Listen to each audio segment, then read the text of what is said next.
butchered it, man. Thank you very much. You're welcome. I think this is better. Yes. Good evening, ladies and gentlemen. My role is quite simple. I'm the chairperson of the board, the advisory board of the South African Literary Awards, and in all of you having come here,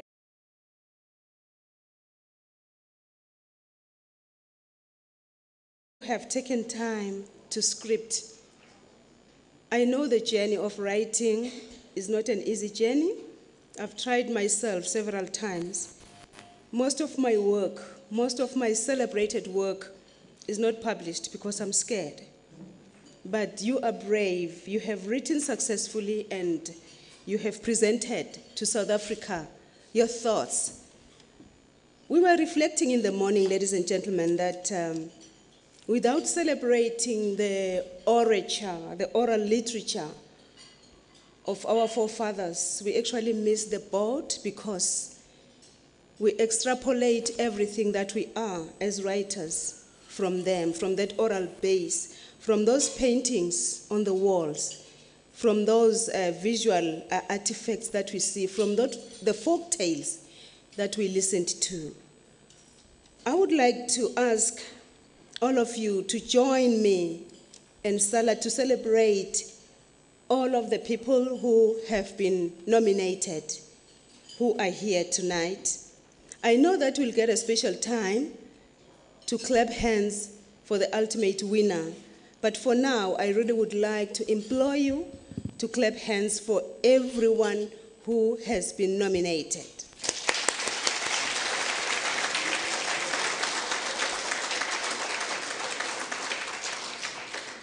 Thank you. In my space as a manager of human beings, I have learned one thing. I have learned that the value of continuity lies in growing your own timber. This is why I'm taking so much pride in appreciating every one of you, whether you become the winner or you don't, because that is our timber as South Africa. You are the ones who are going to be recording our history. You are going to be showing us. You are going to be reflecting to the world our thinking, our philosophies. So thank you very much. We celebrate you all as SALA. You have heard from the introduction from Mr. Siahwa that we collaborate with the Department of Arts and Culture. I have been walking the journey. I think I've seen more than 3 ministers in this space as SALA. There may be more.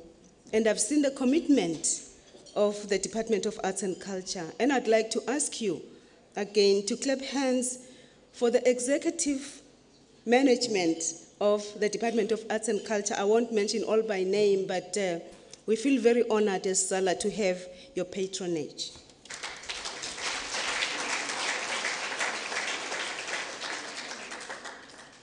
It is one department or one ministry that shows us in action how government fully supports self-expression, how our government supports the arts and letters for purposes of development, for purposes of education, and for social cohesion. We are very, very thankful to have such a cover as artists, as writers. Right now, ladies and gentlemen, it is my singular honor to introduce to you the Director General of the Department of Arts and Culture. In my language, I don't call him Mr. Anything, I just say Kabazela. The stage is yours.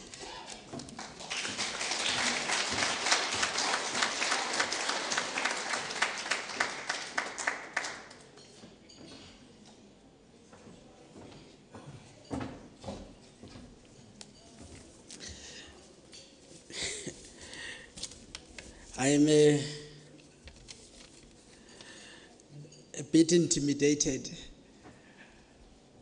but I will overcome my nerves the best way I can, because in our midst, it's such amazing talent, and I think one of the best South Africa can offer. It's mainly quality that we can have. I try to ask Prarex, as we call him Prarex, do I really have to read such long names just as an introduction for me to greet? It's so long, it's 1.5 pages. Now I don't know where to start. But because it's people that we believe contribute so enormously to our growth and our development, it's necessary that I do. So please be patient as I acknowledge the people that I will be starting with before I come to ladies and gentlemen.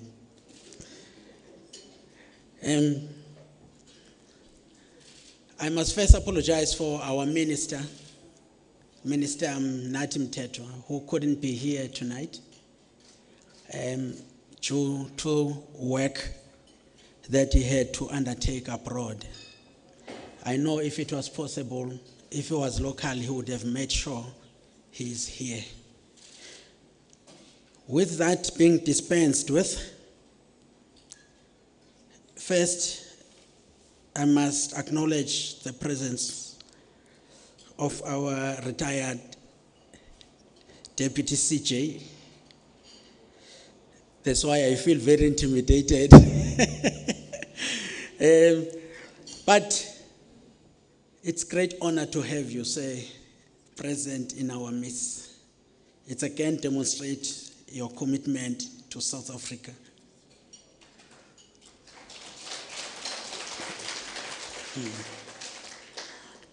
Professor Andries Oliphant, Dean of the Department of Afrikaans and Theory of Literature, and our hosting partner tonight and earlier today, the latter regarding the Africa Century International African Writers Conference. International African Writers Conference participants, founder of the Wright Associates, convener and manager of the South African Literary Awards and Africa Century International African Writers Conference, Mr. and Mrs. Morakabe Rax and Sindiswa Siakwan, respectively. Chairperson of the Africa Century International African Writers Conference Intellectual Content Development Panel, Professor Nhlanhla Make and Madame Tsedi Make. Chairperson of the South African Literary Awards Advisory Board and presenter of the 6th International African Writers' Day lecture earlier today, Professor Zodwa Motsa. Professor Khumusu Masimula, the respondent to Professor Motsa's lecture earlier today. Deputy Chairperson Ntate Winston Mohapi and members of the African Writers Literary Awards, members of the South African Literary Awards Advisory Board here present, adjudicators of the African Literary Awards, speakers and chairpersons of the conference, panels and preceded tonight's SALA Awards earlier today, representatives of writers, organizations, provinces and other arts, culture and heritage institutions here present, writers and other artists who attended the said conference earlier today, Program Director, Ms. Akona Nkenkana, comrades, compatriots, friends, ladies and gentlemen. It is on behalf of the Department of Arts and Culture and government in general that I ask you to allow me to congratulate Rights Associates for organizing the 12th South African Literary Awards ceremony. I also wish to thank Rights Associates immensely for inviting me to address the delegates on this august occasion. I am particularly elated to speak at the event whose primary aim is to recognize our creative writers of note and reflect the contemporary literary production by the South African writers, who have never tired to produce literary works that resonate with the changes in our society. The enculturation and alienation process of the colonial era had made African people despise their literary production in favor of colonial or Eurocentric literary materials. These did not only deprive African people of their cultural identity, but made them pay allegiance to alien philosophical hegemony, which was imposed on them through coercion and enslavement of thought. Ladies and gentlemen, the age of colonialism may have been over, but the legacy of the neo-colonial captive mind cannot be simply wished away. I hope most of you might have read the book, The Colonizer and the Mind of the Colonized, which talks about its setting is in Tunisia, where it talks about how literary work, when it is permeated throughout with a narrative of subjugation, what it can do in one's mind. So stifling and senseless censorship of creativity by publishers who often took cues from oppressive regime was always a nightmare to our heroes and heroines who wanted to speak their minds through their pen and paper. So November the 7th is celebrated then world over as the International African Writers' Day. It is also very important to remind ourselves that it was 26 years ago, in 1991, that the Conference of African Ministers of Education and Culture, meeting in Cotonou, Benin, adopted a resolution to establish 7th of November as an International African Writers' Day. This was a catalytic day. This day has continued to celebrate and to be celebrated by writers on the African continent as a time of reflection on the role of the writer. If I deviate a bit, my grandmother used to tell me that there was a young man who went to a boarding school, and the parents were very poor, but they provided her with money. And when he was at a boarding school, he kept on writing letters and requesting money. And the parents kept on telling him, "Son, the money is in your book." He didn't believe them. He kept writing again. When the Easter holidays came, he returned home. And then he was very angry that the parents did not give him money. Then his mother went to his trunk and took out a book, which was not a prescribed book, which is what we normally read out of coercion and pressure. And out of the book, they gave him the book. And when he took the book, they said, "Open it." When he opened the book, it had 200 rand. You can imagine those days, how much was 200 rand? But because he hated the books, he didn't read. He was caught, but he suffered as a victim of himself because he didn't have money while he had it. That has been the sense that we've been having of staying away from books, of not reading, which is clearly a self-destructive tendency that you as our writers must help us change. So I am saying this story because it is something that has affected us a lot. When the malls are opened, the BTCJ and the Prarex in the townships, they usually have exclusive books. But when you move around a year later, the first shop to close is exclusive books. What does that tell us about the desire to read the works of our writers? And remember, if we don't buy their books, they also starve, isn't it? Because it's a sense of income that they have as they work. So hence, for the past 5 years, it has been and continues to be an honor and a privilege for us as the Department of Arts and Culture to join the partnership with the Writers Associates to celebrate this day through the Africa Century International African Writers Conference. And by the way, I would like to congratulate all those who were elected in the steering committee this afternoon, and I hope that they will make true the commitment to have an overarching Writers Association. Their task ahead is quite a daunting one.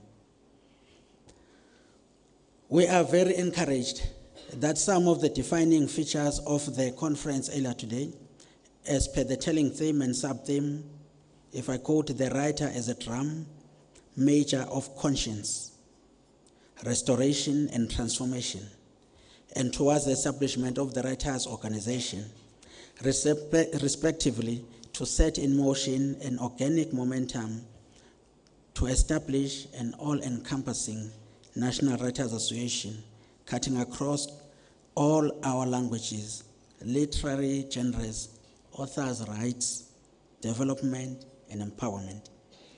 In time, it is our belief that this organization, through the resultant resolutions that were made, will find it imperative to affiliate with others in SADC region, in our continent, and in the world.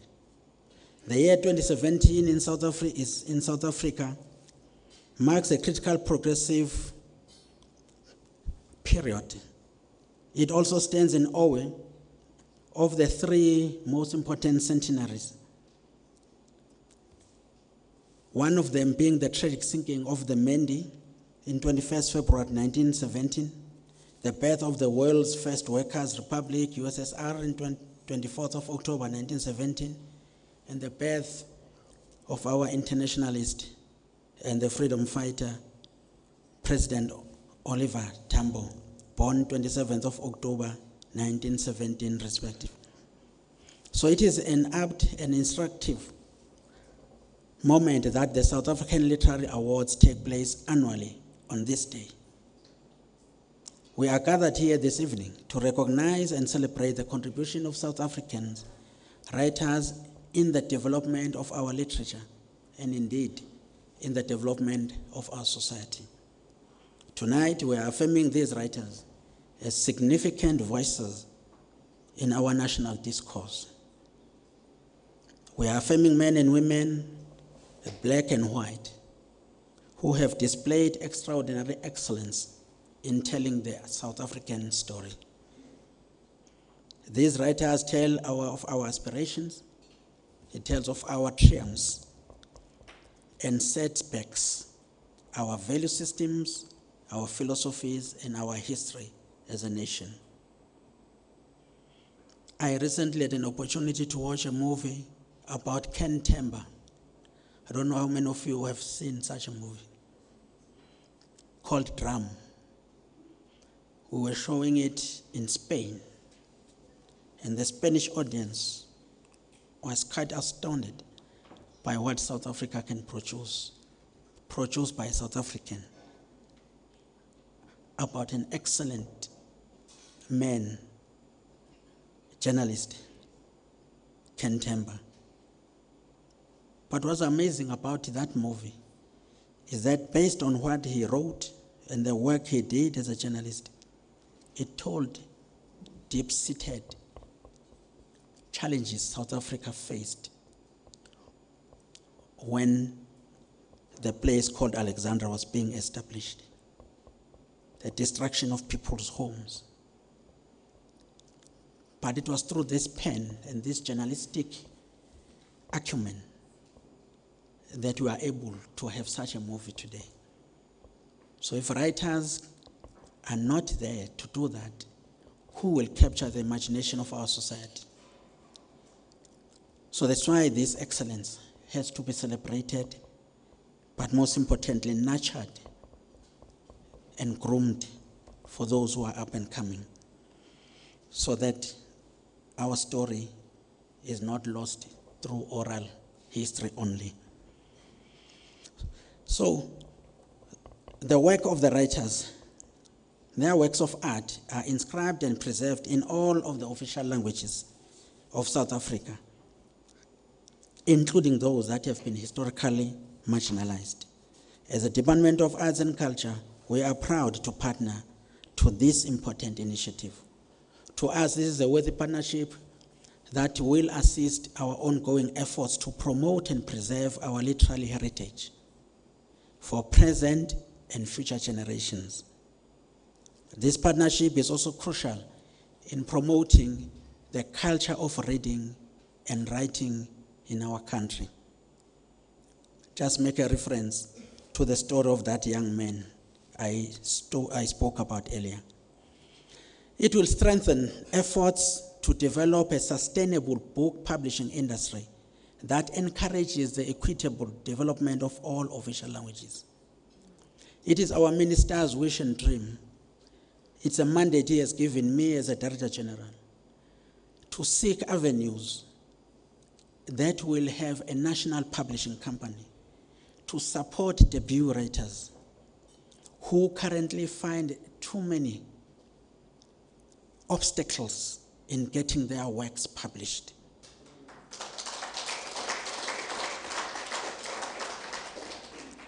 So we are committed to this task to make sure that no work, as the professor introduced me earlier, made inference to this issue, that there are people who have written, like her, who is, I don't know, we say that in Zulu work, kicked by a horse. How do you translate that? Unovalo, so the horse kicked her on the chest. That's a direct translation.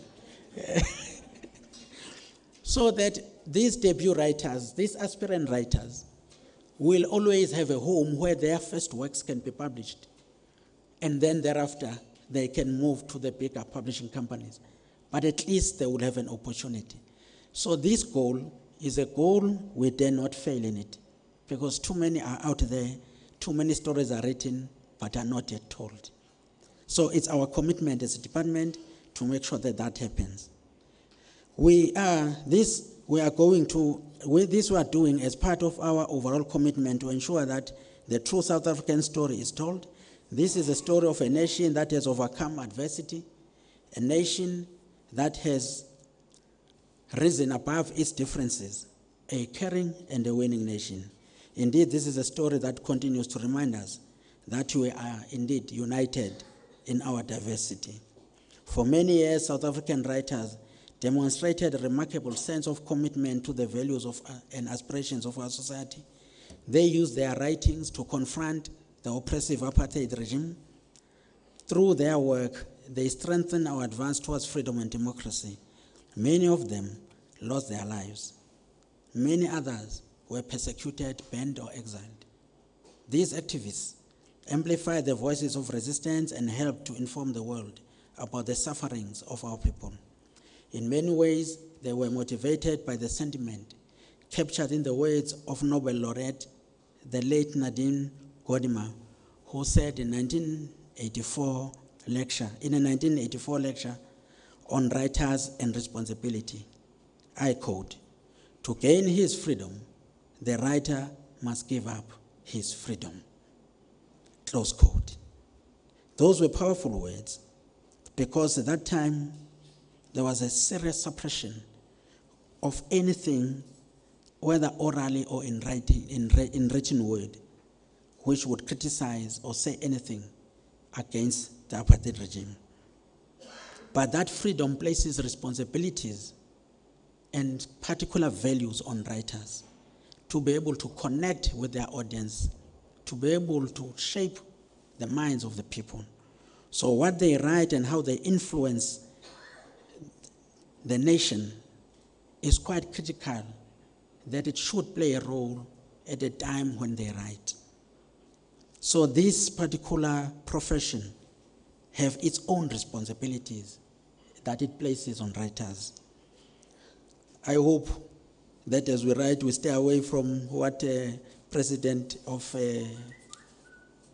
America calls what fake news, fake writers, and that we write the real story that will change the lives of our people, but will influence their thinking about their future as we go forward.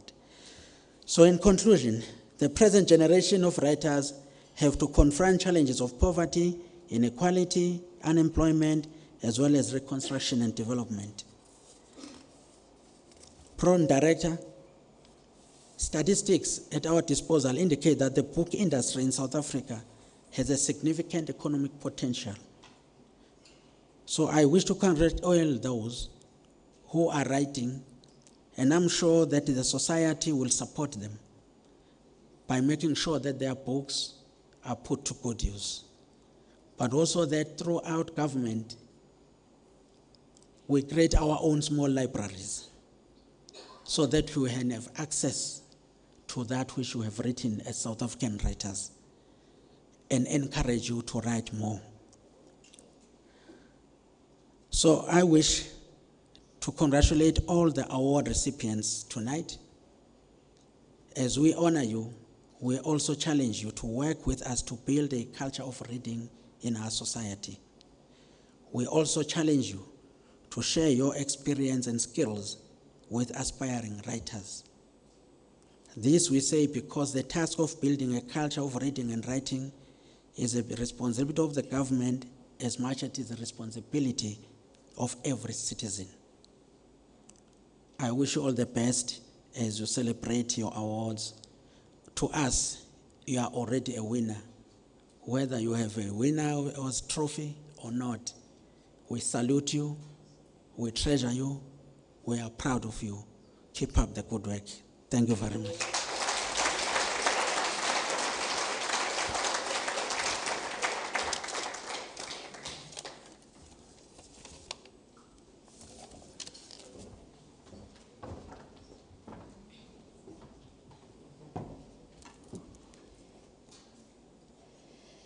So that our stories are not confined to oral history, are the one of the most profound notes we must take from the Director General's speech. Thank you very much, and to Prof Zodwa. Can we give them a round of applause again? Sifike kuvuthondwa ndaba ke ngoku batsho ngesixhosa. Uvuthondwaba is the main awards, and we are going to acknowledge people. But before we actually do that, we honor each and every writer in the house and those that who were not able to make it. To say, may your pens never run dry, because these are the stories we need to reimagine ourselves back to history. Congratulations to all of you.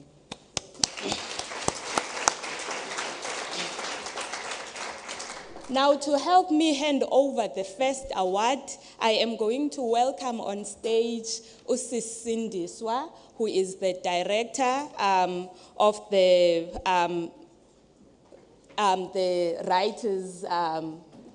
Writers Associate, and also a manager of the South African Literary Awards. Thank you.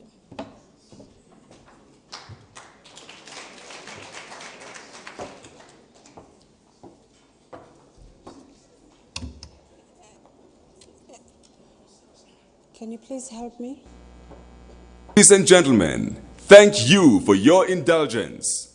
Now please welcome on stage our program director. Okay. They don't want me to announce. I want to announce the winners. And the nominees for the first time published author award are Amy Jafta for her book Crystal Flakte, Moses Shimusilitisha for his book Chuchu Mahala, Chabuphilo bja Tlokwe Franz Maserumule, Mohali Mashiko for her book, The Yearning. Okay, let's give them a round of applause. Thank you so much. Ladies and gentlemen, I'm very proud to announce that the winner in this category is Moses Shimo Siletisha.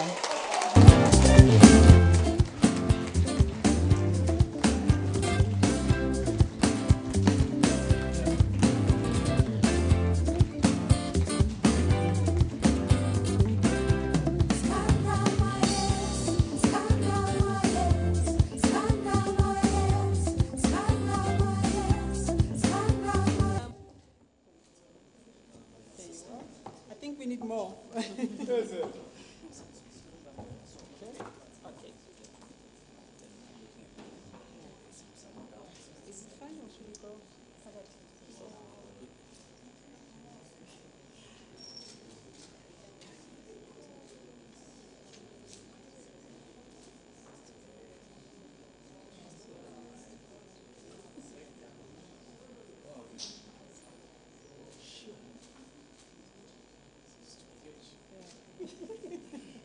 Okay, I'll let you give the speech.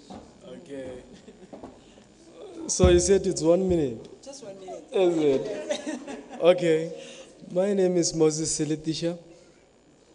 Yeah, as I introduce myself, ke monareng ka kgomo kgoduma lerole matale tale morogo mphodi seratwa fela ke basadi.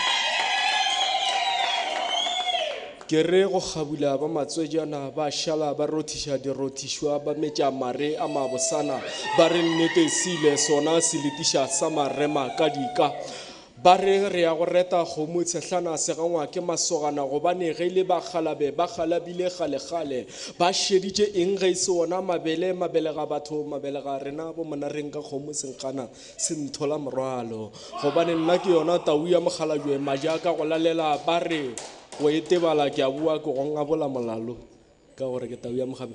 We're going to leave it there because it's a 1 minute duration. Okay. Re kgopela gore re leboge mošate wa South African Literary Awards ka go ba le lihlo la ntšhotšhonono godimo ga taba tša maleme a se-Afrika. Ga se mošate ka moka e leng gore e ka thabela maleme ao.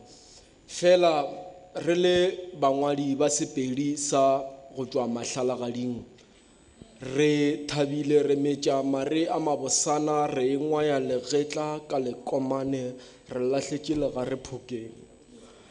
Check with good enough Mashifo for translation. Chuchumagala is a biography I wrote about. Tlokwe Masurumule is one of the Mokondo Wesiswe ex-combatant. Is one of those activists who was actually given, who served a quarter of his life in Robben Island, and he was actually allowed an opportunity to marry a wife in Robben Island, and he was granted only 10 seconds for his honeymoon. It's a problem, I understand. I have a daughter to Tlokom Masrumule, a firstborn, Busi Siwe Masrumule. Can you just stand up and then do this thing, Limpopo and all that?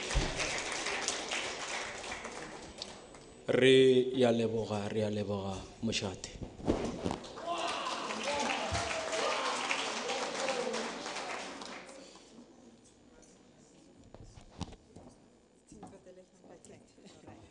And ladies and gentlemen, I would like to call upon on stage Amy Jefta and Mohale Mashihu to also come and receive their And the certificate. nominees for the Quesillo Daycare Memorial Award are... No, you're out of line, guys. Please, listen to what the person is saying on stage. Please, can we honor Amy and Mohale Mashihu? Please, ladies, come on stage. Guys, certificate, hello. Ngale. Certificate, Ngale. No, that side. No, guys. say two, the first two.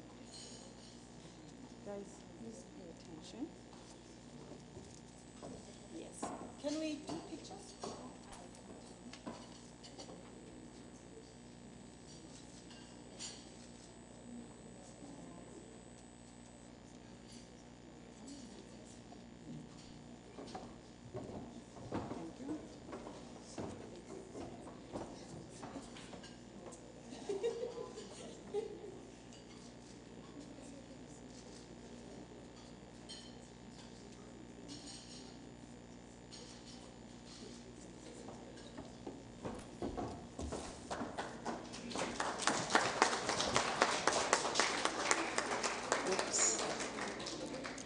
Congratulations once again to the winners. Going forward, for every winner who is going to talk, if they exceed 1 minute, they are going to owe this gathering another book. We all agree, right?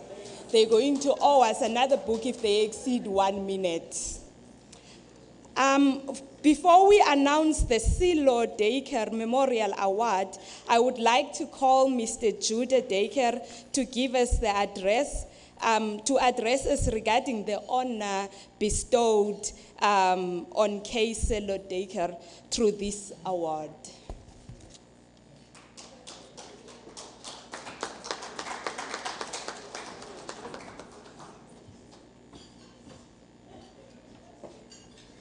Good evening, all. Dumelang. As it's already been said, my name is Judah Bel Air Daycare. The prolific goal scorer of Morocco Swallows then. Something strange has happened to Morocco Swallows. When I was playing, we were in the professional division. After 68 years, we were a professional team. Year 69, we were relegated to the first division. Year 70, we were relegated to Mutsipe League. Year 71, I don't know where we are playing. Somewhere in the dusty streets of Soweto. Quesillo Daycare is my son. He's my firstborn. I had 3 sons, and something strange happened as they were growing up. When all the boys were playing outside, Quesillo would start playing with them, but in no time he would disappear. And his mom is the one who always knew where to find him, hiding somewhere in his room, reading. When we used to go out, because we were an outgoing family then with the children, we would go to malls, have our meal, and after we've had our meal, then we would browse around. The other 2 boys would look for trainers, they would look for tracksuits. Where's Quesillo? Missing again. And where do you find him? Somewhere in a bookshop. He was an avid reader. And I, as a father, thought the second generation of footballers would come from my 3 boys. But then what happened? We ended up with a writer. I've got 3 grandchildren and all daughters. I hope to develop 1 or 2 of them to eventually end up playing for Banyana Banyana. But the first one has already showed signs of Quesillo. She reads at a very tender age. During the dark days in the townships, when we all were grappling about taking our children to the so-called Model C schools, we were very reluctant. But in no time, Quesillo came to us with an application form that he has been accepted at Red Hill High School. We had nothing to do with it. And that was the kind of person he was. So I wish to thank the SALA for awarding Quesillo with this prestigious award. An award that we will never miss. We are here since it started. Because besides his date of birth and the day he left us, this is the next important date on our calendar to come and enjoy the day with the recipients.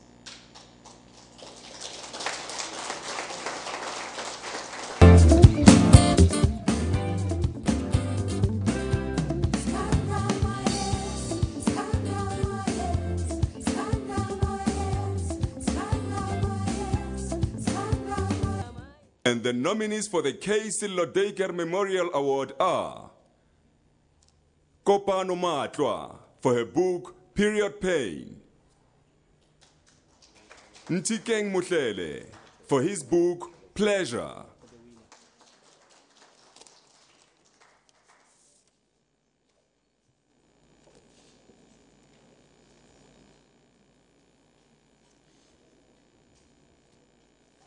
I now wish to congratulate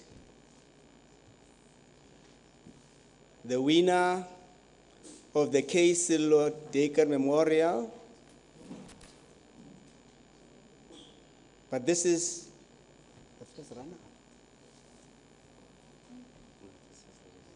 okay. The winner is Ntikeng Mutlele.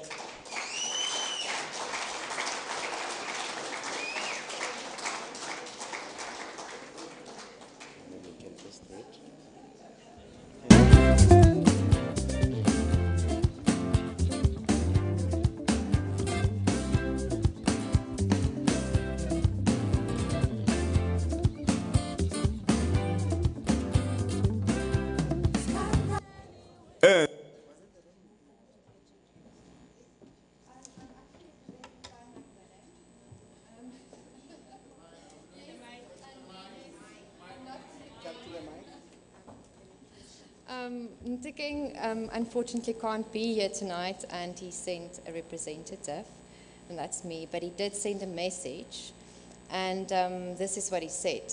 Ntikeng Mutlele is greatly touched and humbled by the nomination and the shortlist, and is greatly moved by this award. He wished that he could have been here, but he couldn't due to work commitments, and many thanks and congratulations to all the other award winners. Thank you. Now we have to go for photos. My first Go for photo or photos, photo? yeah.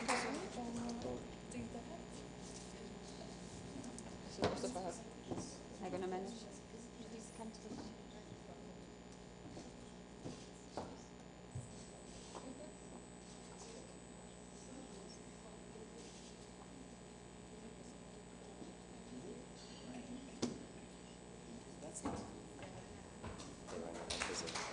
Okay.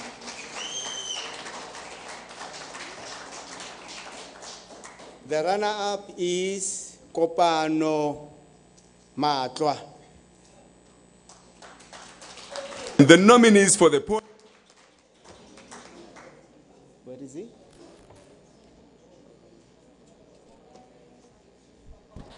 Ate. So, is that it? Thank you very much. Thank you very much. Thank you very much. Okay.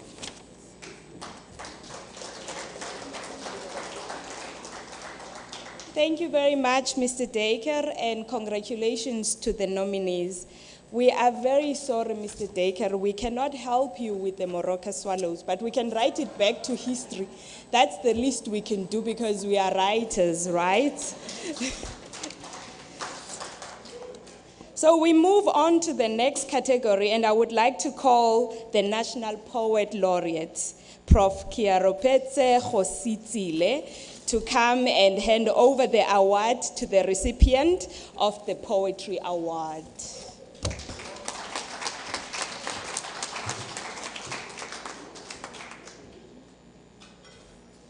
Well, I hope you can see me. We can only bring the mic down for you. Is that better? Slightly. Well, I still hope you can see me now. Good evening, everybody.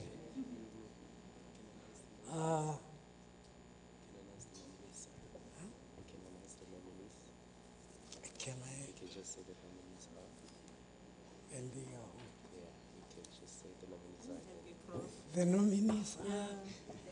Ladies and gentlemen, we seem to be having a problem with our technical staff there. I'm not sure what is happening. Are you able to present the nominees, guys?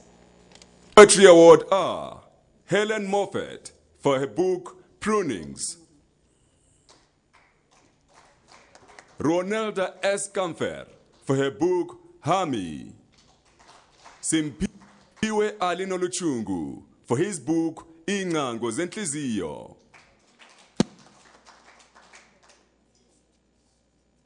And the winners are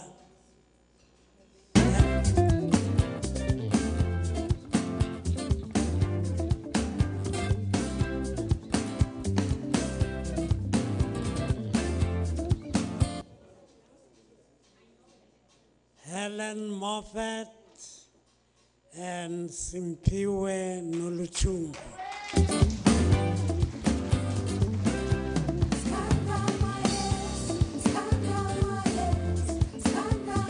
and the nominee. There's plenty of confusion.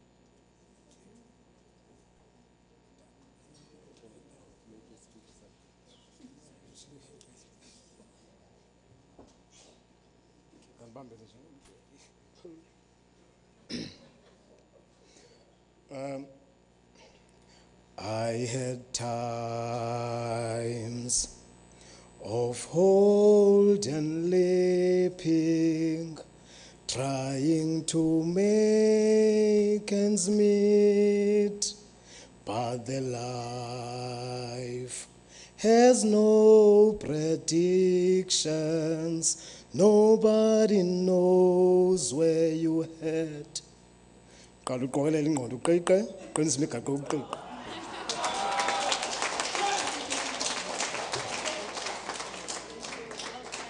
you. And Helen Moffat? Oh, sorry about that. The runner-up. Okay. And the runner-up is Ronelda S. Kamfer.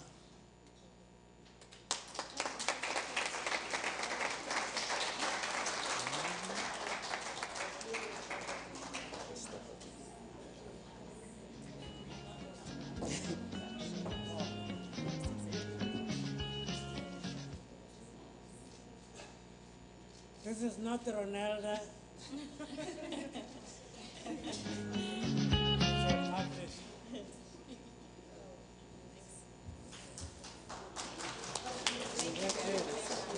Thank you very much. Thank you. Thank you very much, and congratulations to the winners. Ladies and gentlemen, let me now call the Managing Director of the Right Associates, the founder of the historical project, the South African Literary Awards, Mr. Morake Siakwa, to hand over the Creative Nonfiction Award.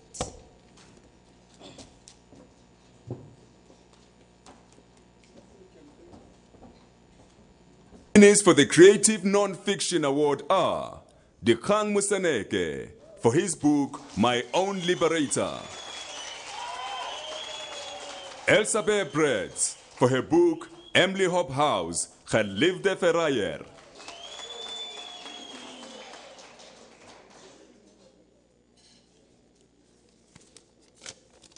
And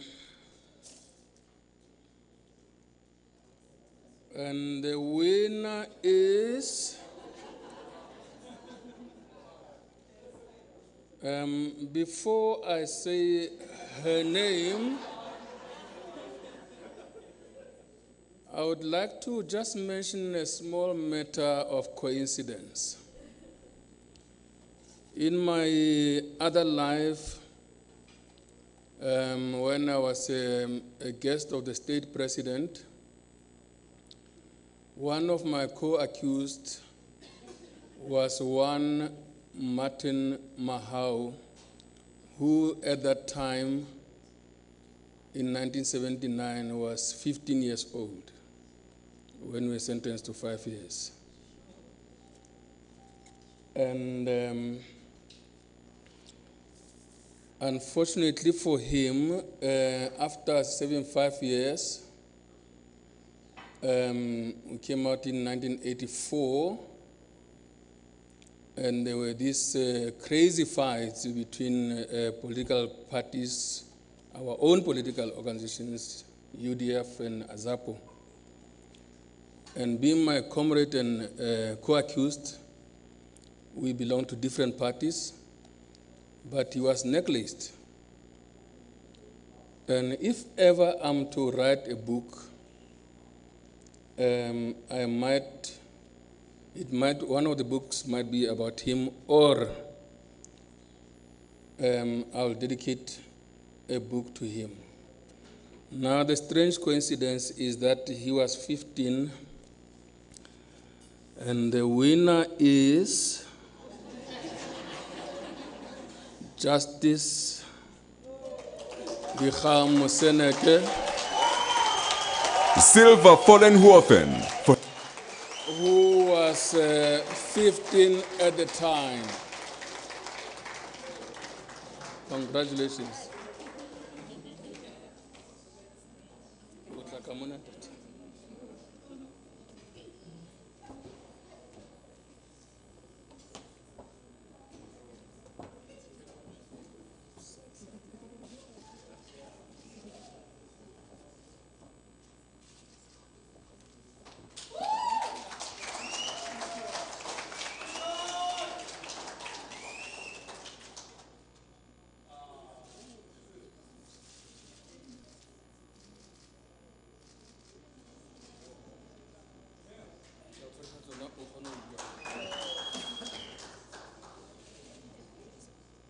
Sure. It doesn't happen often that I'm lost for words. Ke a leboha hle. Ha ke lo bua. I am truly, truly grateful. There's something about being recognized by your own. It's just so special. And somebody with a journey like mine from 15 to now, and may that comrade's soul rest in peace. May the gods of Africa give him peace. There's been a long, long journey, DG.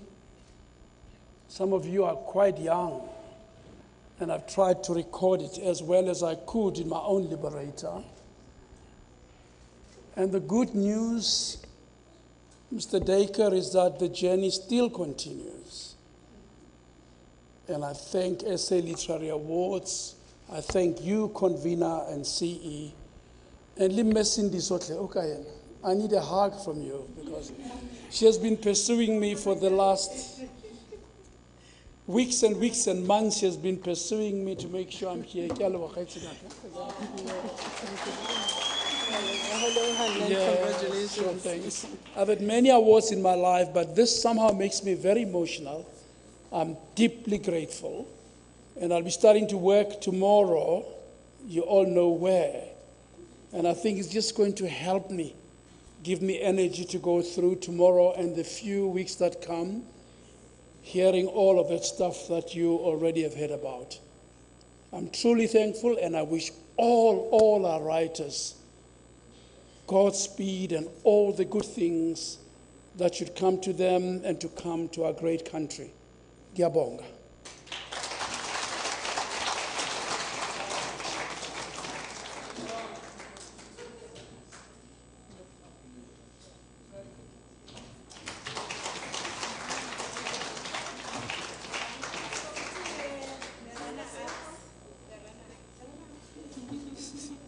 Her book, The Keeper of the Comb, oh, Ancestral sorry, Longing and Belonging. The runners-up are Elsabe Brutz. May she please come on stage to receive her Elsabe?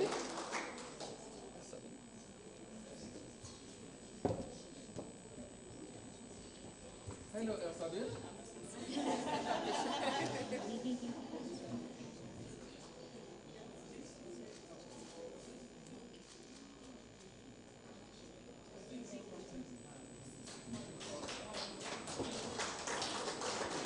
Thank you.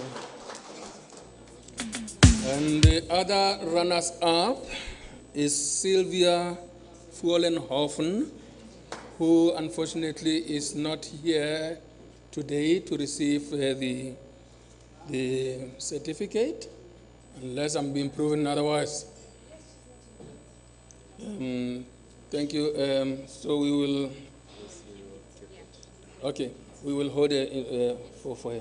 Okay, thank you.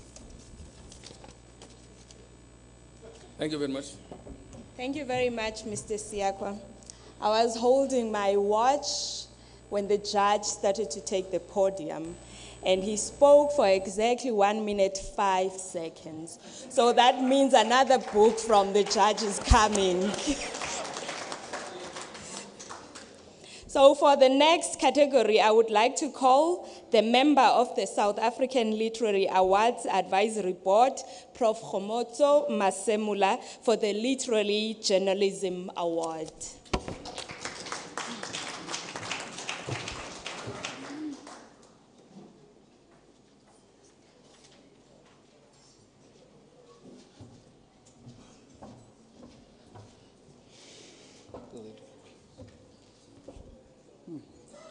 I'm sort of expecting this thing to roll again.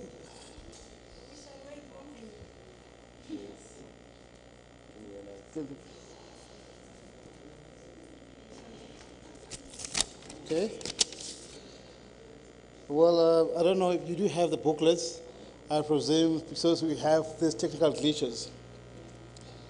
So I'll just go straight to the point and duly announce the winners. And the joint winners is Don Makatile. Do you have Don Makatile?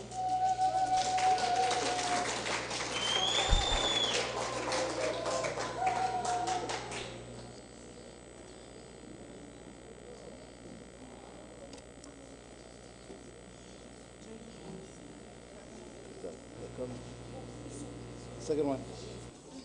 And the joint winner is Pagama Bonambi.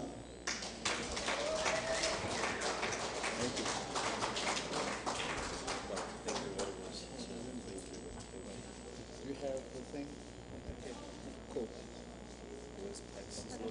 He's not here. All right. I'm not going to speak on behalf of Pagama Bonambi. In my reading books is a lifestyle thing. I've never really associated it with winning awards. I critique books because I'm just so in love with the sound of my opinion. Substantive or otherwise.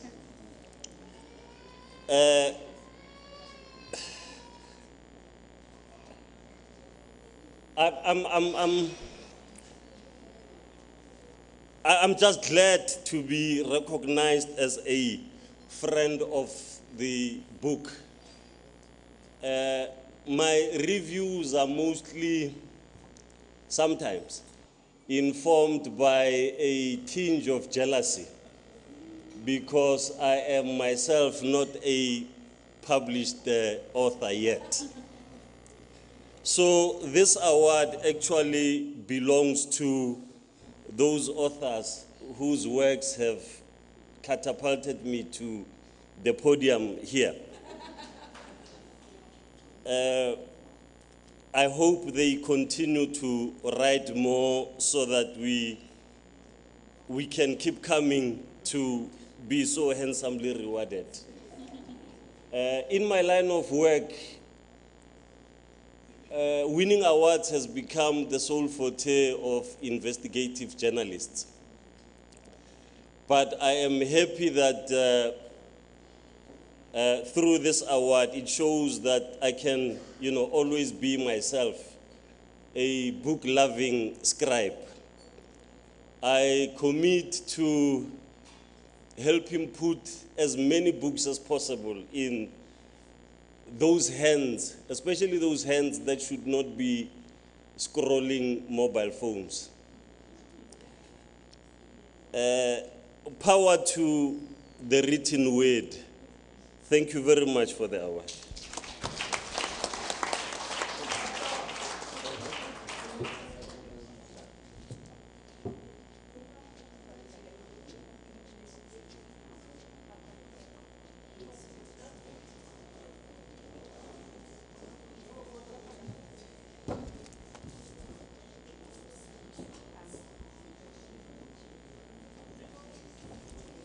Thank you very much, Prof Masemola, and congratulations to the winners. I think as we go forward for the technical glitch that we actually have, perhaps we handle it from this side. I announce the nominees, and the person who is going to come is going to announce the winner. It's going to work best for all of us. So the nominees for the next award, which is the Nadine Gordimer Short Story Award, are Ms. Anik Malgru and Rowella Hatting. And I am going to call on stage Mr. Good Enough Mashego to read the citation.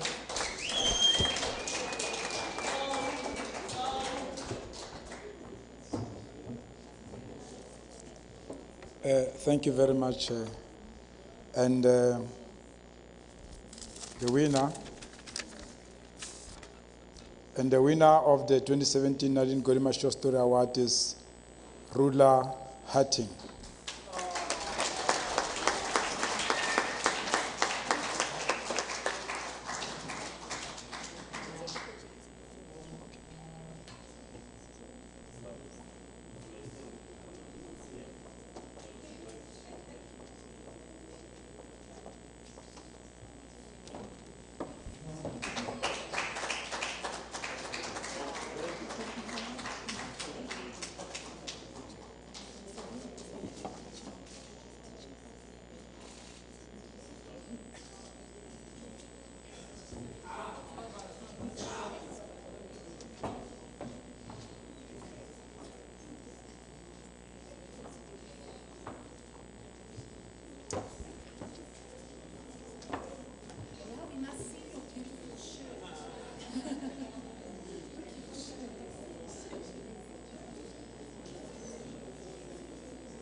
Okay.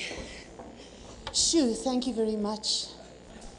Thank you very much. I would like to say thank you to my Betty, who, when I was young, helped raise me and teach me the value of salt. I want to say thank you for Sasavonwa Revombu, who shares my life now.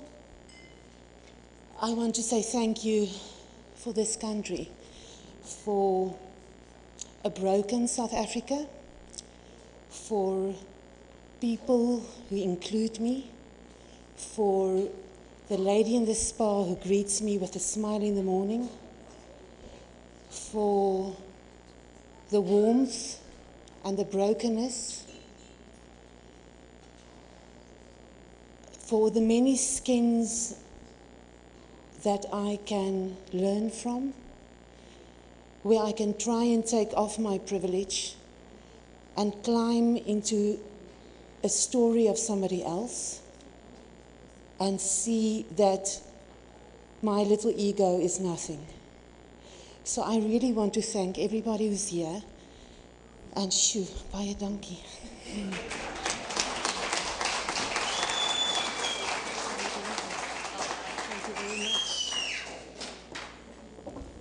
Thank you, Rula. And the runner-up is Nick Malgro.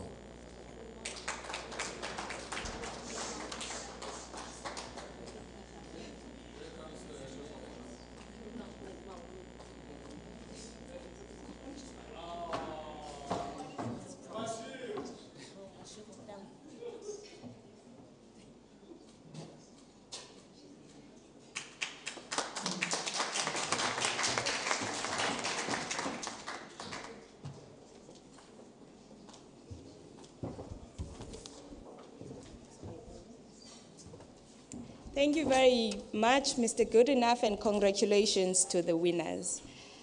So our next nominees for the Literary Translation Awards are Bridget Theron Bushell for the Thesland track, Jeff Opland, Wandile Kuse, and Pamela Maseko for the William Wellington Qoba, Isizwe Esinembali, and Jeff Opland and Pamela Maseko for Imbali Zamanyange, a historical poem.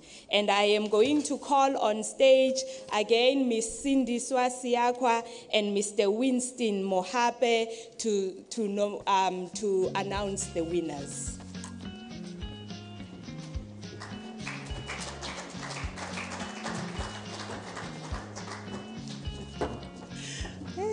Yeah, today something is not right. She just missed out another nominee.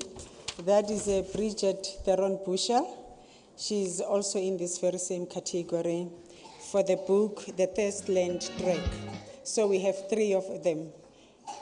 We have three authors in one book, two authors in the other, and then we have Bridget Theron.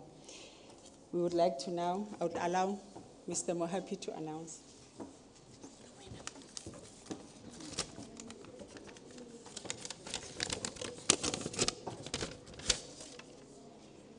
And the winner of the 2017 Literary Translators Award is Bridget Theron Bushell.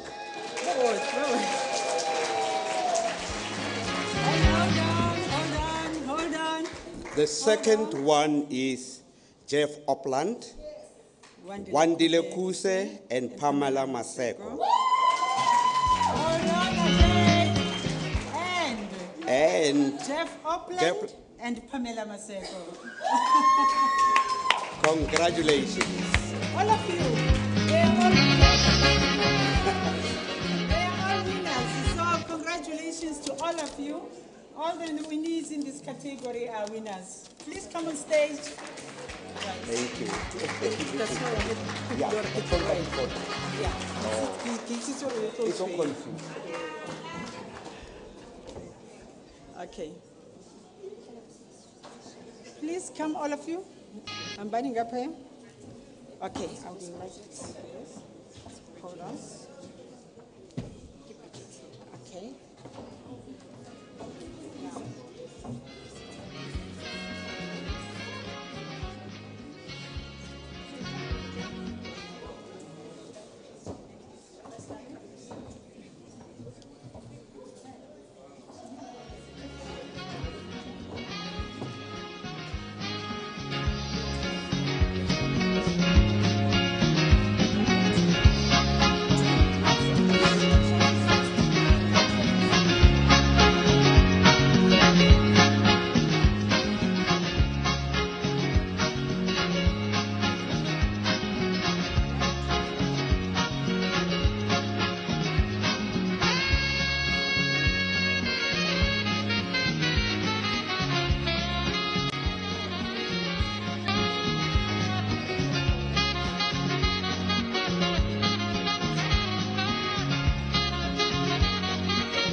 Ladies and gentlemen, you will bear with us. We're going to have to allow all of them to say a word. So he's representing his father, Jeff, by the way. He's not Jeff. That's the son of Jeff Opland. So can you say a word on behalf of Daddy? You start.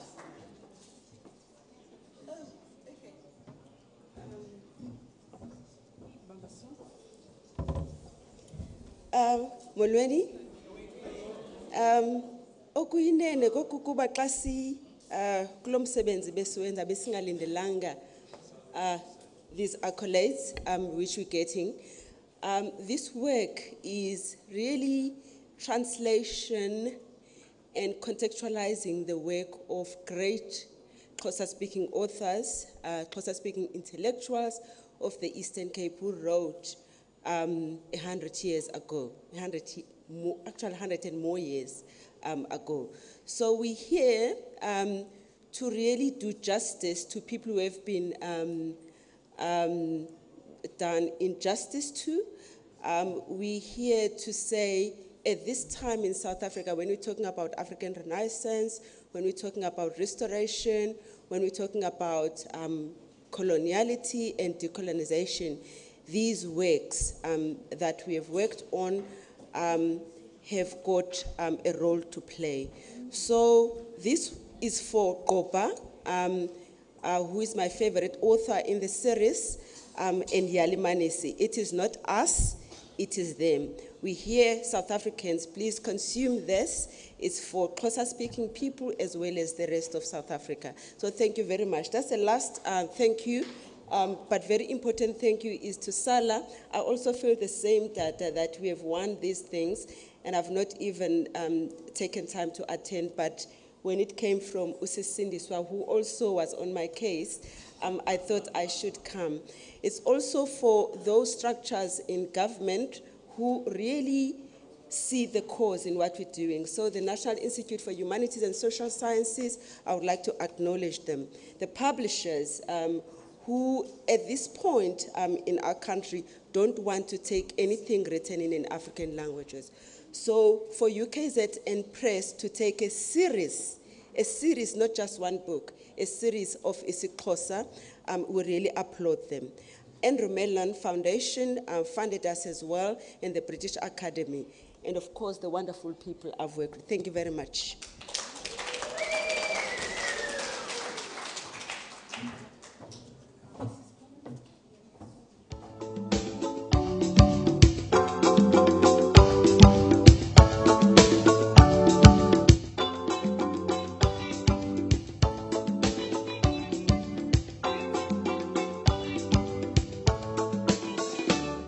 My people, open your eyes and answer the call of the drum. Frelimo, Frelimo, Samora Mashe, Samora Mashe.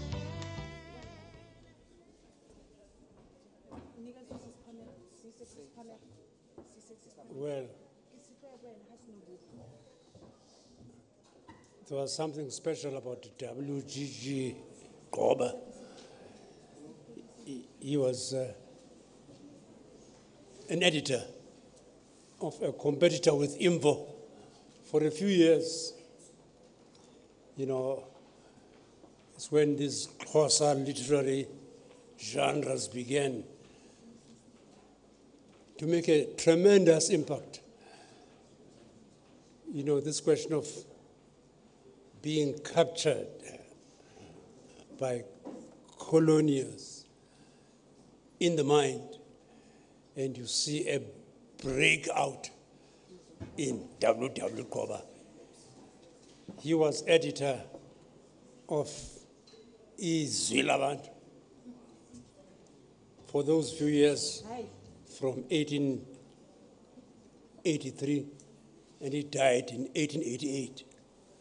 And he had to be resurrected, and we tried to do it in English. He wrote in Xhosa.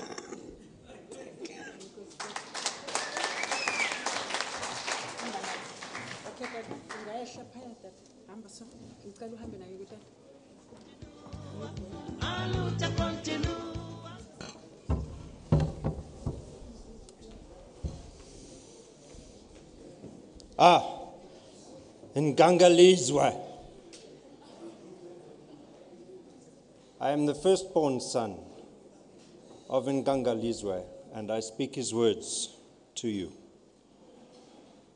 I am grateful for the honor bestowed on us by this award, although the honor is more properly due to William Wellington Goba, David Yali Manisi. I would like to express my thanks for support offered in the production and publication of this book to the British Academy, the National Institute for the Humanities and Social Sciences, the Mellon Foundation through the Rhodes University Research Office, Tony Gordon Smith, and above all, to University of KwaZulu-Natal Press.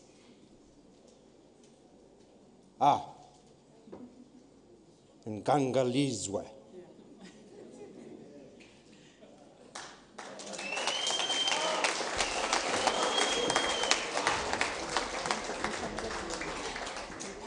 Okay, they'll come with you. You can go down.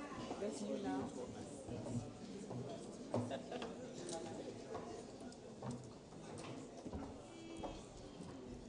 Whoops. I'm not going to say much. You've heard a lot, and I'm sure you're all hungry for your dinner. Thank you very much to SALA. I'm very honored. And the kudos for this book. I translated it, but it was a wonderful piece of historical research about a tiny little fragment of South African history. 760 people who left the Transvaal in 1884. They trekked for 7 years through what is now Botswana, through Namibia, into what is now Angola, where they settled. 250 of them died of thirst because they were going through the desert. They were illiterate, uneducated people, descendants of the earlier voortrekkers, but they were incredibly brave or incredibly stupid. It had to be one or the other. But 230 of them survived, and they settled in Angola, where the Portuguese colonialist government gave them land. They didn't want the Thirstland trekkers, didn't want political power. They didn't want anything except being independent on their own little piece of land, which is a basic need. You need something that you can call your own, where you can live the life that you want. So it's a wonderful piece of history, and I was privileged to be able to translate it into English. Thank you.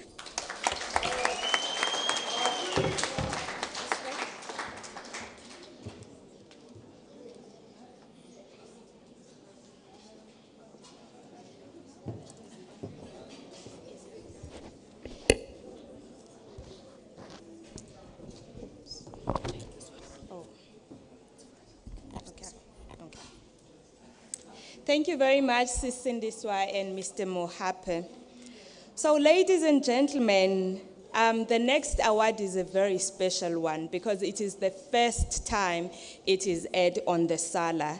And for that reason, I would like to call upon Prof Andries Oliphant to come and give just a brief background on the recipient and hand over the award for the Literally Posthumous Award.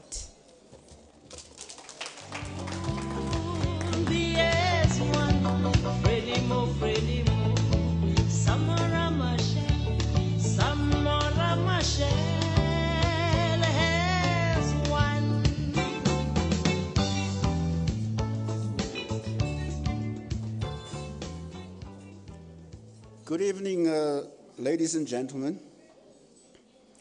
The Posthumous Award has been bestowed upon 5 remarkable but forgotten South Africans.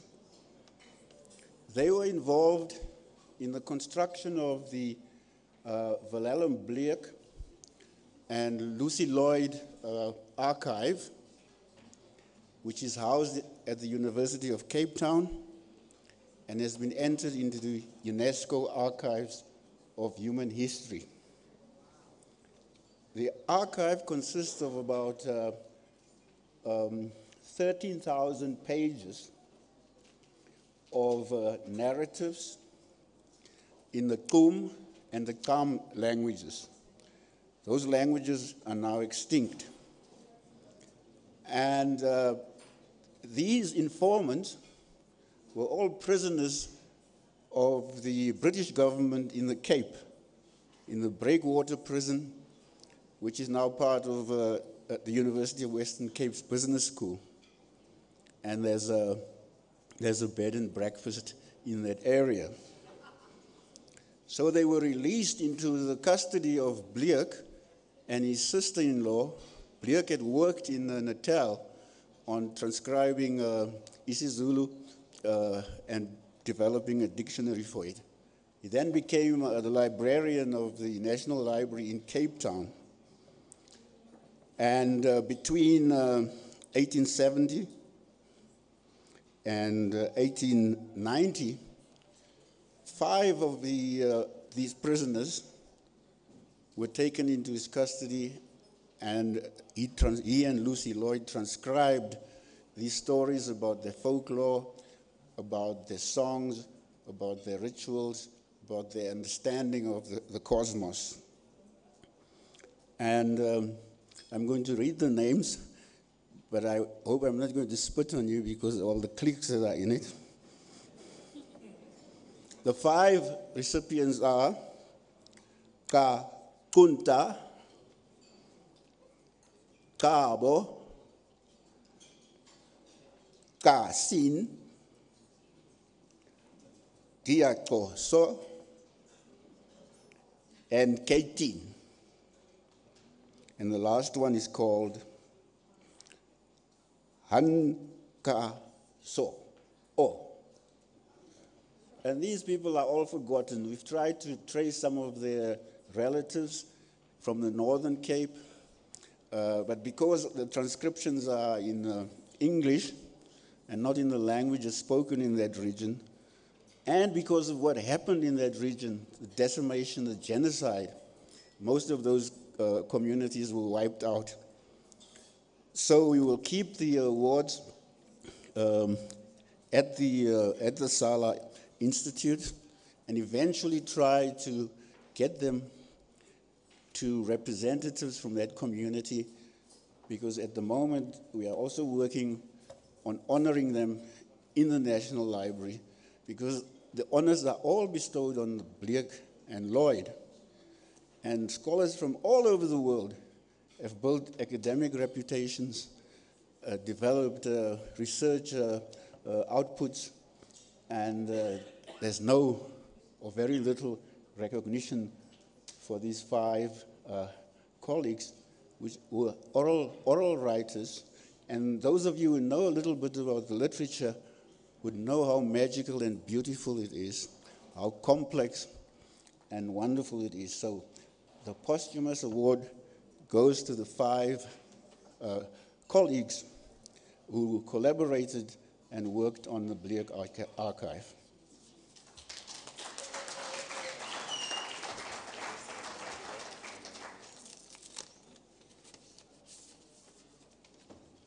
What do I do now?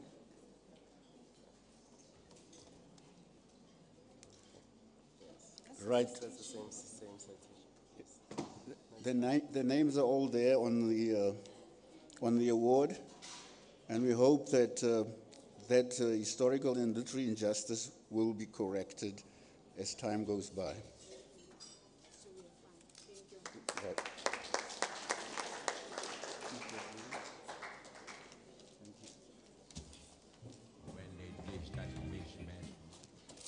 Thank you very much, Prof.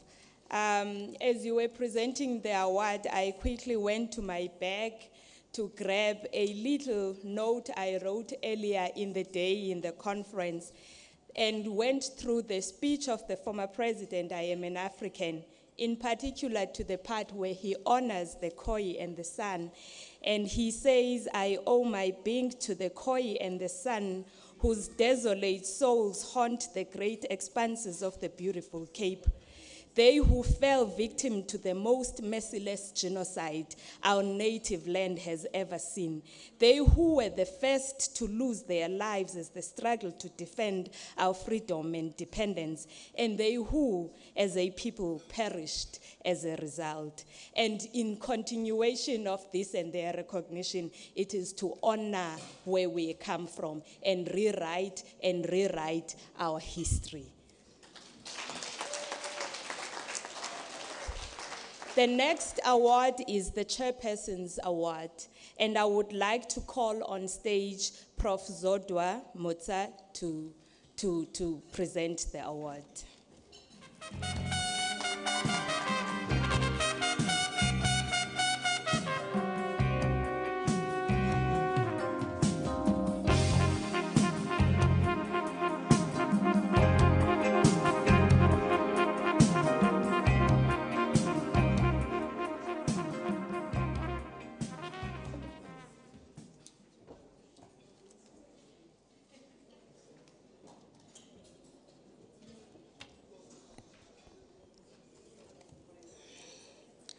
Ladies and gentlemen, I'd like to just give a brief background. Can I have attention, please? I'm a teacher. Grade 7. We have a special award in the SALA family, wherein we indulge the chairperson the honor to choose the eminent South African whose contribution to the literary art, by the judgment of the chairperson, is immense. In the past, we have had luminaries such as Umkai, luminaries such as B.W. Vilagazi, and I forget some, the Dlomo brothers, because from the study that has been made only by the chairperson and nobody else, these compatriots fit the bill.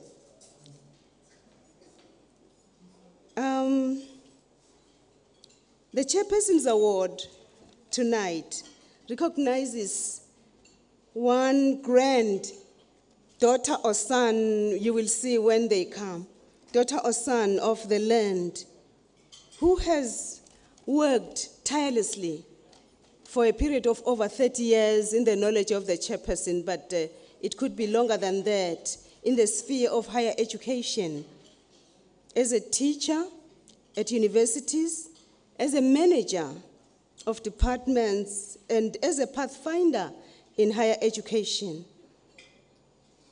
This particular person has impacted the syllabus of South Africa. But beyond that, this particular person is actually a natural bard, not just a poet. Imbongi, natural. You stand there, this particular person will compose a lyric that will make you cry. I can't say, ngangelizwe to this person. I cannot, I wish I could. This person is a script writer. He or she records history. What is amazing about this person is that even though he or she is being honored for the literary art, this person left the legal profession to dedicate their life to African languages. This person is a literary theorist. Also in linguistics, this person has written immensely, and they write the creative art. This person has influenced the thinking about the identity of the African some 31 years ago, when the word decoloniality was not even in vogue, but this particular person looked at how the folktale influences modern writing. When I was a little child, I enjoyed listening to the radio, and I didn't know one day I would meet this person. Akuyiwe emhlahlweni. It is my honor to present to you True Son of Africa. In my own words, this is the kind of son, it's not a woman anymore, son who loves being who he is without shame. Donning the African garb is not a problem. Traversing the Western garb is not a problem. And using both languages interchangeably, it's like second nature to him. Tabizol.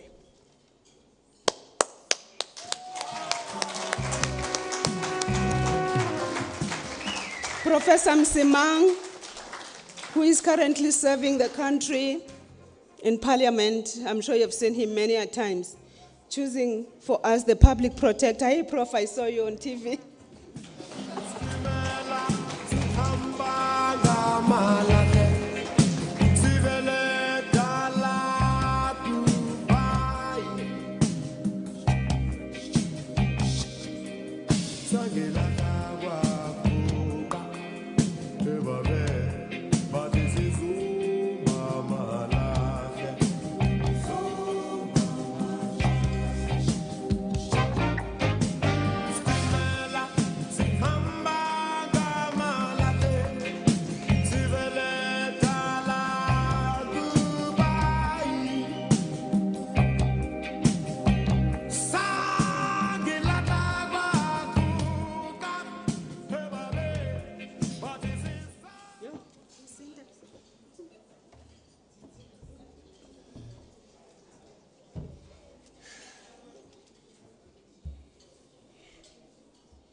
Thank you, Program Director, and thank you to the lady that has just presented me. I think this is very fitting because it is somebody who knows and understands me, hailing from Swaziland, becoming my colleague at UNISA. We had so much to share, and that alone, the fact that I'm presented by Zodwa here, is very fulfilling. Thank you very much. I want to thank also Ms. Sindiswa, an amazing personality, a person who is a natural communicator. When she called me to invite me to this ceremony, we chatted as if we've known each other for years. And that is a very rare gift. Thank you, my lady. I'd like to recognize all the distinguished guests. Ladies and gentlemen, like my former fellow sufferer, there was a time at UNISA when we called ourselves fellow sufferers.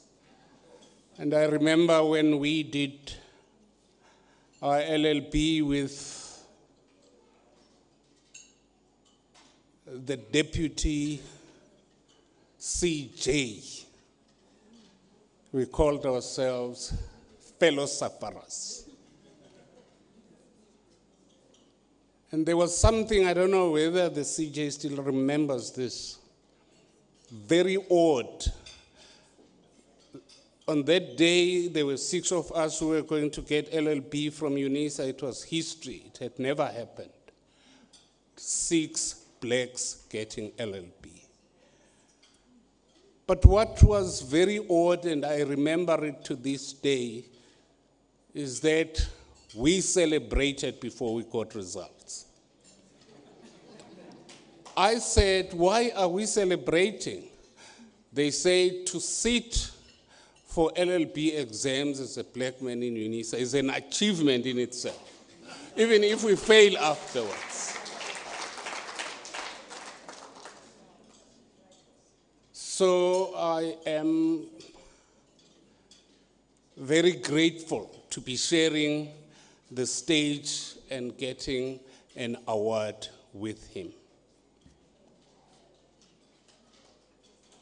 I am truly grateful to the association. I've heard that my former colleague is a director. Whether it was through her that they tracked me down, I don't know. But it will remain a question to me because I don't know the association, I must confess. I always thought that I was on the ball as far as things literary are concerned. But when I received the invitation to come to this occasion, I was overwhelmed, and I'm still overwhelmed. Because I started writing in the days of apartheid. And many a critic would say to us, no, we are not relevant. We are merely producing trash to keep apartheid going. What we are writing is good enough for children consumption in the school. Nothing for the adult or mature reader. But today, an association of this stature is recognizing that work. Of course, we always argued that many people who criticized that literature had not actually read it. They did not know what they were talking about. Otherwise, it wouldn't be recognized even on this day.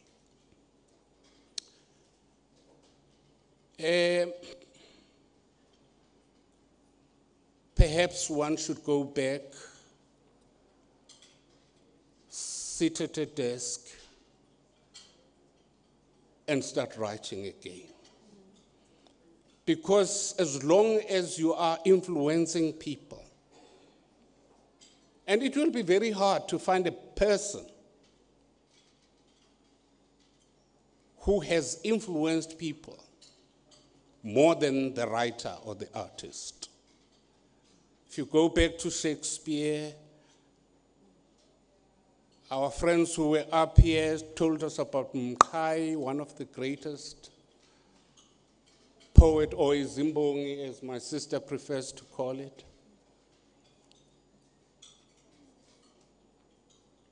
So, an organization like this who picks up these works and give them credit is truly an organization that South Africa needs today.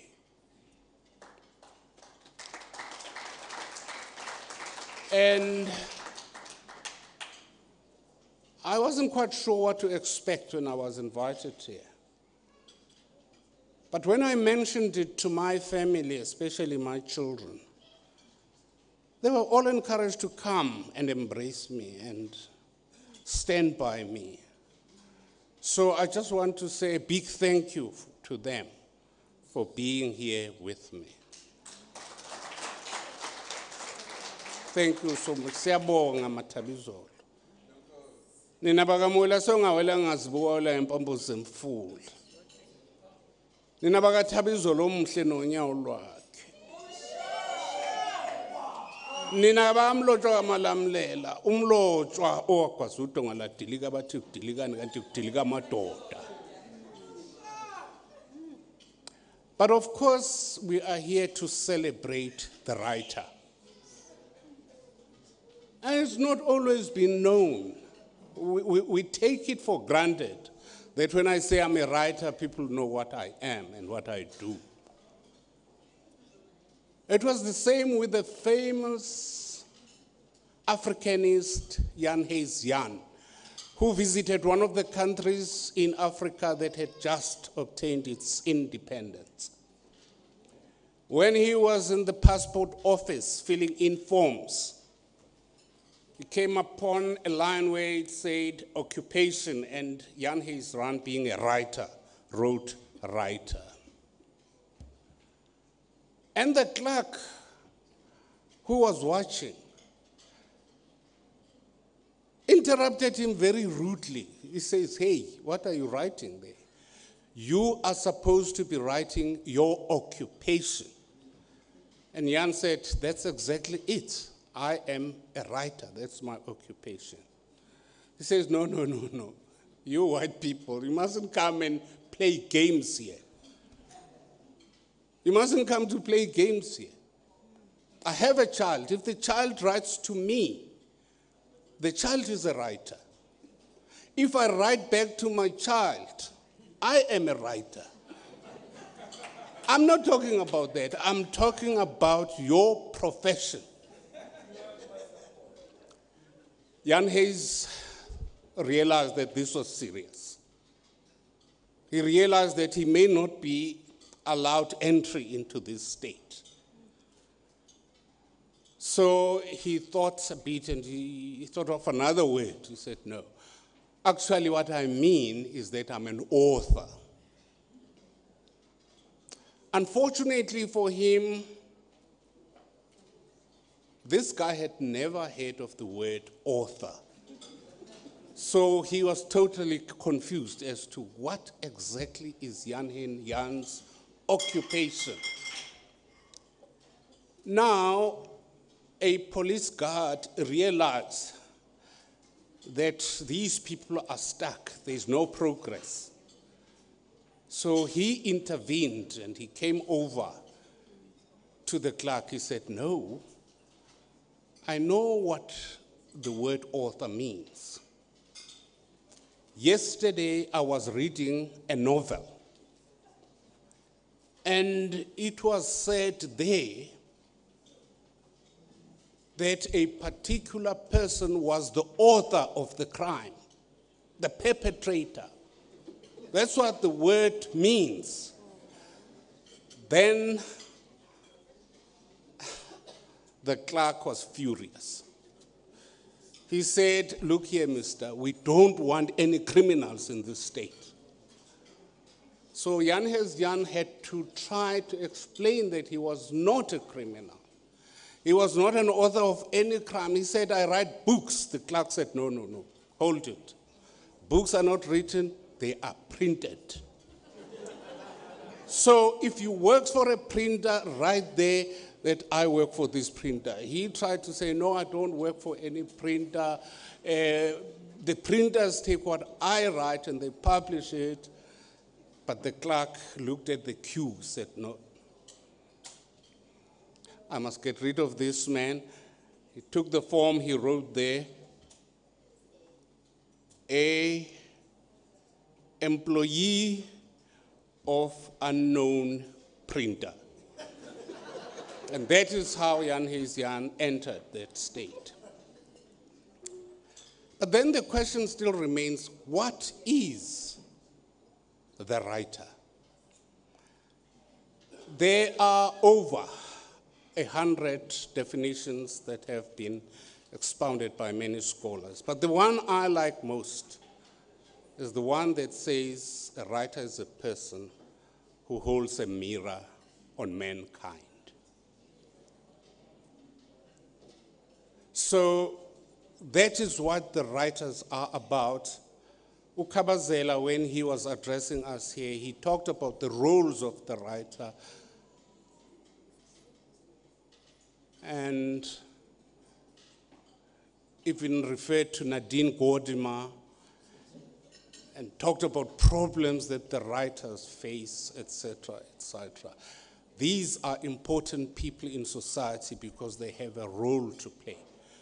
But to me, the most important role is to hold a mirror on society. Tell us how ugly we are, tell us how beautiful we are, tell us how good we are, tell us how bad we are. That is the writer. A writer is a person who can tell us what we think, even what we feel at a particular point in time. And in this era of transition from the old to the new South Africa, we need more and more writers. And we need more and more associations to encourage writers.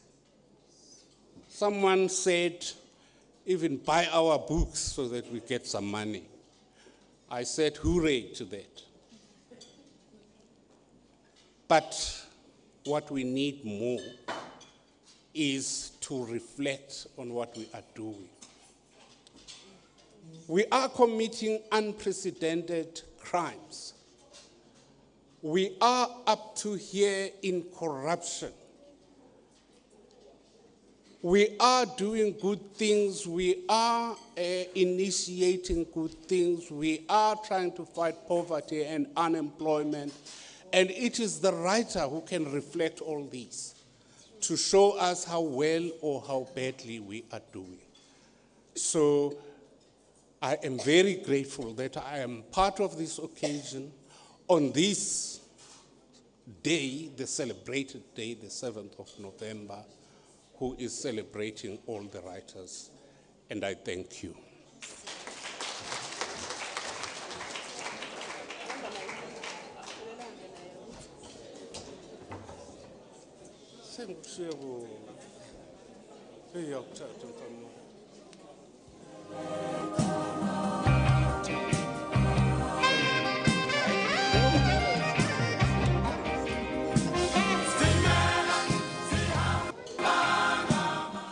Thank you very much, Prof Zodwa, and congratulations again to Dr. Msimang.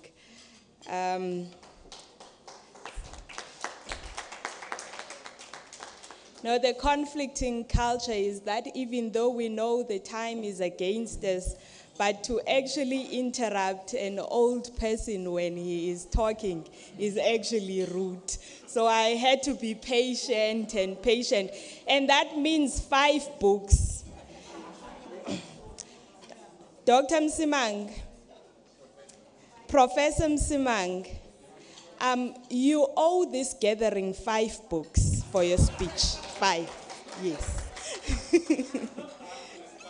5 books. Ladies and gentlemen, we are now going to our last and certainly not least award. And thank you very much for your patience.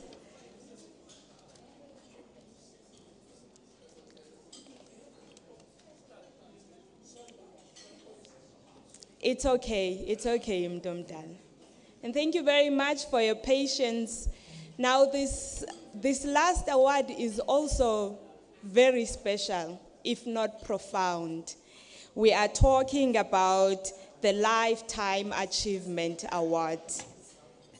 And the house is a bit restless. I don't know whether it's the food. Colleagues, can we get the house a bit in order for this last award, and then we are going to eat. The movement is interrupting the proceedings. 2 minutes, we present the last award, and then the food proceeds.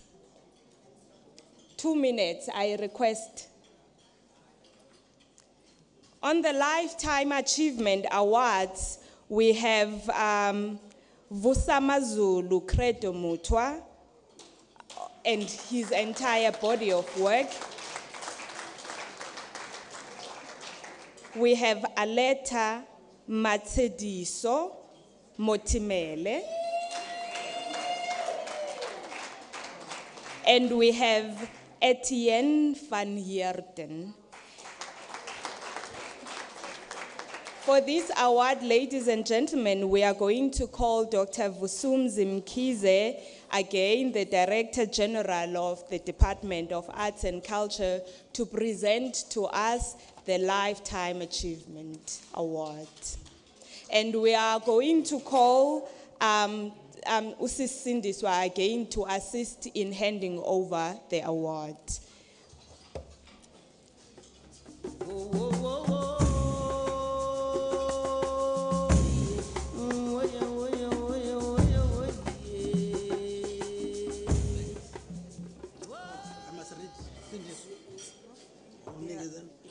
They are all winners. Okay. So I'll assist you just to.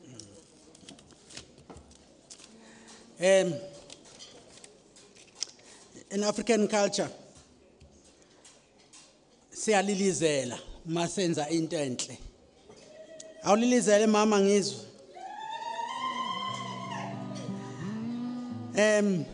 The Lifetime Award winner of the year 2017 SALA Literary Awards, Lifetime Achievement. Yo, lifetime. Gangelizwe. This is quite amazing. The Lifetime Literary Achievement Award is Vusamazulu Credo Mutwa.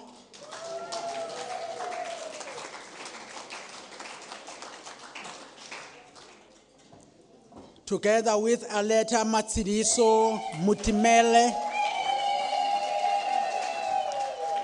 and Etienne van Heerden. All of them, 3 of them, colleagues, are our lifetime legends, winners.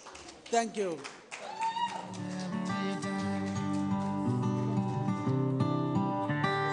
Every time I try to picture you beneath the cold northern sky, I see you walking down by the river lake. Your beauty burns the dusk like a fire. Sacred rise from our sun-drunk days, feel the power coming through. It flowing down my shivering limbs, pulling my mind across the world, across to you. Oh, every time I see the red sun fall in an African sky, you're always on my mind. Every time spinning me round in time, every time. Oh, every time as the last light fades away, darkness brings no comfort for my memories. In dreams, in dreams I reach out to touch you. Oh, you already know, so don't turn away or make me explain how the wind tends to still cold, hot and blue when I'm away from you.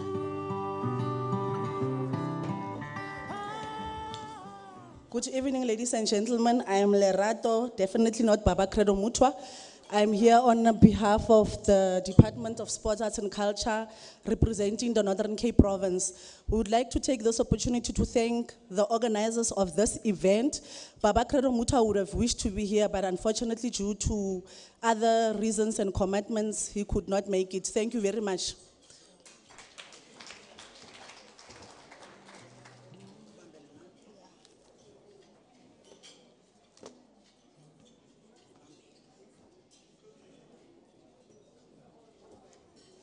Good evening, everybody. I'm very thankful for the SALA to give me the award, the Lifetime Award. I've been writing since I was 7 years old.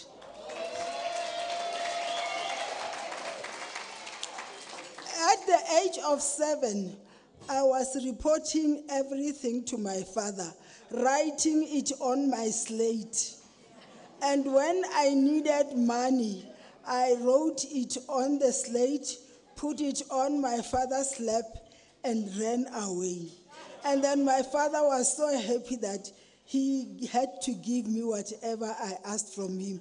Even now, at the age of 77, I'm still writing and reporting what I see in life. So I want to praise my father. Gobane nna ke tswetšwe ke Matebele makonkwane, ba re go Matebele a tlhoka kgomo a ja motho. Ke tswetšwe ke morutwane o moso wa gabo Kgotsiko, senkalake sa gabo Kodubutšwa, Petlwa, Masogana, Phadi a Matšale a Lekubu, a re go a itheta, a re mogale ke lailwe ke letlakana, o rile a ntaya a hlobolela, a re ke šia kobo tša dilala di lla di kudumela. Bathoko we! Thank you.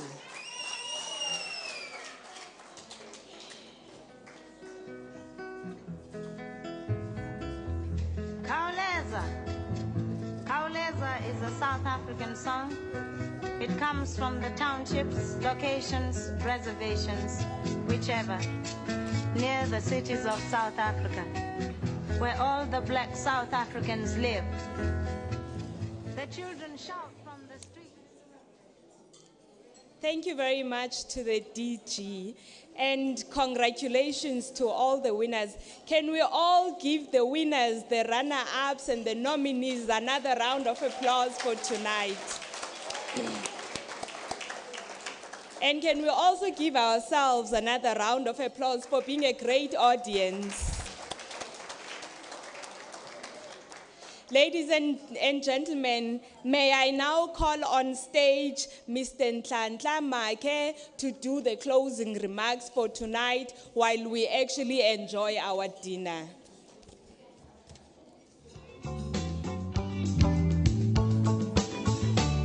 Maputo, Maputo, home of the brave, our nation will soon be.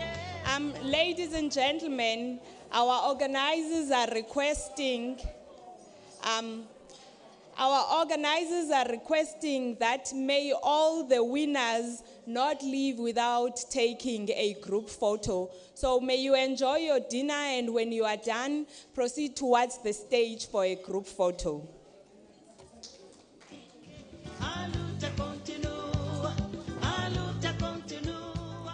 Thank you very much, Program Director. I often hear people coming on the podium and saying that my job is simple, but mine is not, especially because I was conscripted not so long ago to come in here and convey the vote of thanks. I shall not waste time, but you know, it's very, very difficult in African culture to express gratitude, because you don't stand up and say thank you very much. You start talking as you are about to stand up. You say, oh, we thank you. Oh, for the lovely food. We want to thank you very much, really, for, the gravy was wonderful, wasn't it? Oh, and so on. But I'm going to be very brief. A lot of words have been said about thanking so-and-so and so-and-so, and my publisher and my partner and my grandfather and our family dog and pets and so on, But there are two people that I would like to thank. I thank everybody. Asante sana. Ndole buangamanda. The council. Diabulela. Kialeboa. Merci bien. Merci beaucoup. Danke schön. We thank everybody. But there are two words who have seen to it that the SALA not only survives but thrives for 12 years. And these two people are Rax and Sindiswa Siahwa. They really sacrifice a lot, and sometimes at the expense of the comfort of their family. And we are not talking about luxuries, we are talking about necessities. They spend nights pondering, thinking, worrying, being concerned. for the next SALA ceremony. Had it not been for their tenacity of purpose and commitment, SALA would have died a long time ago. But I don't want to take you down the route of sad stories. All I'm saying is that thank you and baya dankie. Finish and clear.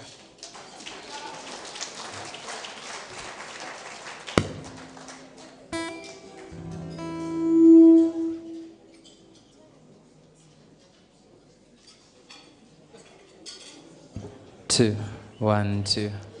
Bon appetit, ladies and gentlemen, and let's enjoy the music from Simba and Friends.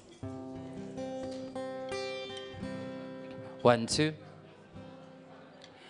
In the arms of the angel, fly away from here.